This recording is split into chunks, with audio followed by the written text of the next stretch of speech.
जोहार. यावर्षी पुन्हा एकदा मला 25 वर्षानंतर महालक्ष्मी आईच्या यात्रेच्या पहिल्या हंभाला भगत मंडळीसोबत जाण्याचा योग आला. महालक्ष्मी आईचे दर्शन, आरती, गडावर झेंडा घेऊन जाणाऱ्या भक्तांचे दर्शन घेतले.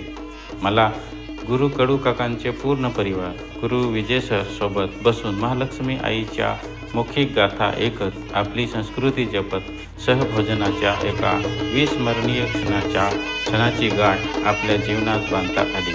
आपली आस्था, संस्कृती जतन व संवर्धनात झालेला मूलाग्र बदल आणि आजही आपल्या माणसात आदिवासीयत्व तग धरून आहे हे अनुभवता आले. यावेळी आपण सर्व भगत मंडळींनी यात्रेत एकत्र येत एकमेकांची भेट घेत आनंद व्यक्त केले. आपण सर्वांचे धन्यवाद. सर्वांना जोहार. आपकी जय. जय महालक्ष्मी आई.